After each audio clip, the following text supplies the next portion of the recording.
In our last video, we introduced Plato's Republic and we met some of the characters. And we left off at 331c, where Socrates is speaking with this old man named Cephalus. Remember, Cephalus is the man who owns this home where all of the action of this whole book is taking place. And the conversation has turned increasingly philosophical and I think increasingly interesting. It begins with small talk, but Socrates asks these very interesting questions. He asks, for instance, uh, Cephalus, what it's like to be an old man. Um, and Cephalus gives a really interesting response. He says, well, lots of his friends say it's very difficult and difficult, hard to bear.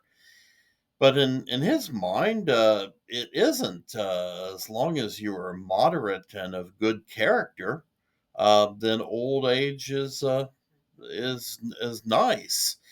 Um, he says many of his friends miss things like sex and drinking parties and feasts. But he's very happy to have escaped the tyranny of these mad masters. And so already we're getting a distinction between the kinds of pleasures of the mind, like conversation and philosophy, and the very thing that Cephalus was doing when everybody came in. He was giving a sacrifice to the gods, right? Prayer, uh, and things like feasts and sex and drinking parties, the more appetitive pleasures. Well, this is only the beginning, but already you can see a distinction being made here between, uh, the things of the body and the things of the soul, let's say. Well, uh, at 331c, Socrates has finally asked the most important question of the Republic. He says, a fine sentiment, Cephalus, but speaking of this very thing, namely justice, are we to say unconditionally that it is speaking the truth and paying whatever debts one has incurred, or is doing these things sometimes just and sometimes unjust? I mean, this sort of thing, for example. Everyone would surely agree that if a sane man lends weapons to a friend and then asks for them back when he's out of his mind, the friend shouldn't return them and wouldn't be acting justly if he did, nor should anyone be willing to tell the whole truth to someone who's out of his mind. That's true, says Cephalus. Then the definition of justice isn't speaking the truth and paying what one has borrowed. Well, one of the things I'd like for you to pay attention to as you're reading is the definition of justice offered by each of the characters. We have Cephalus's definition, which is paying one's debts and telling the truth. And soon we're going to get Polemarchus's definition. At first, he backs up his father. Here he comes into the conversation. It certainly is, Socrates, said Polemarchus, interrupting, if indeed we're to trust Simonides at all. Well, then, Cephalus said, I'll hand over the argument to you, as I have to look after the sacrifice. So, Polemarchus said, am I to be your heir in everything? You certainly are, Cephalus said, laughing, and off he went to the sacrifice. Uh, this is as funny of a joke as we're going to get in The Republic. The Republic is a great book, but not because it's so humorous. The joke, if you don't get it, is that Polemarchus is going to be Cephalus's heir. He is his son. He's going to be his heir to his house, his fortune, whatever money he has. He's also now heir. to his argument. Well, then tell us, heir to the argument, I said, just what Simonides stated about justice that you consider correct.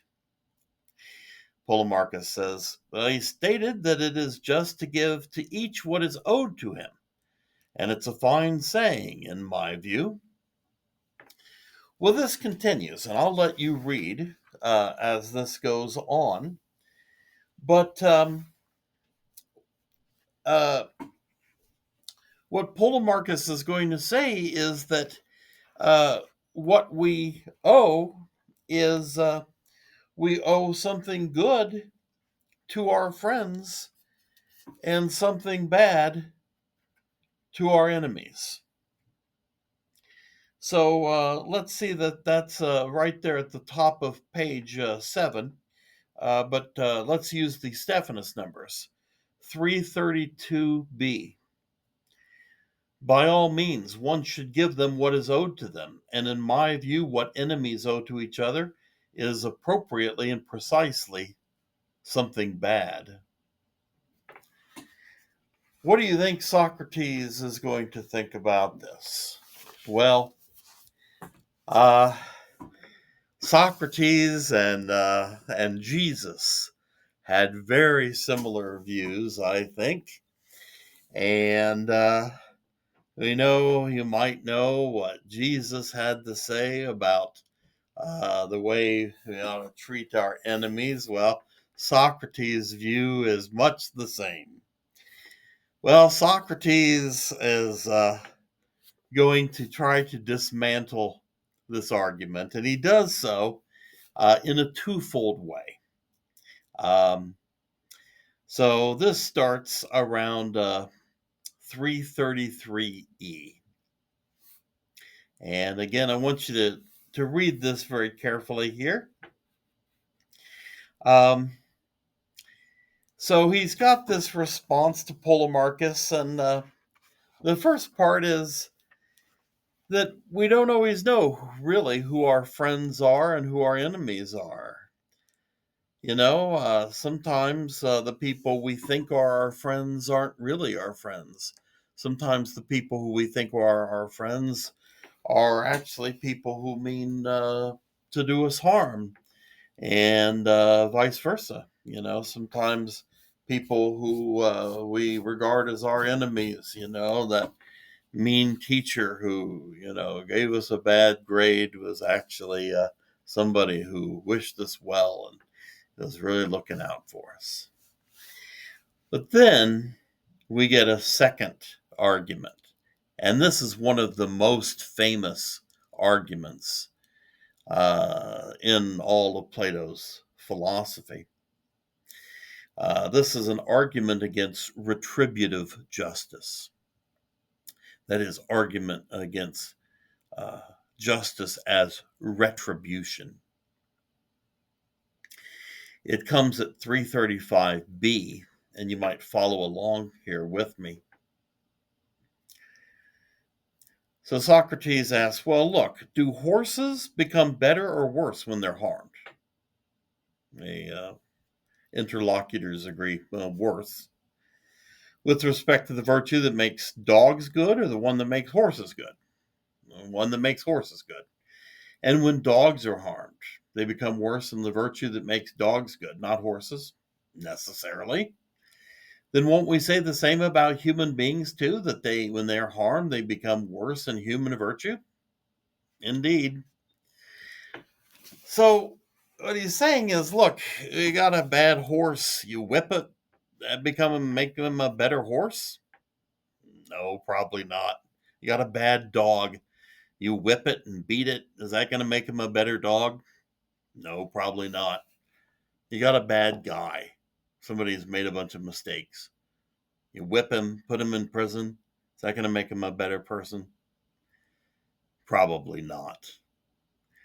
Socrates thinks there are better ways of re-educating people and turning their soul around than by retributive justice, by beating them. So he doesn't think that Polemarchus's definition of justice giving to each what is owed them, is very good. But keep that in mind. I want you to know each person's definition of justice.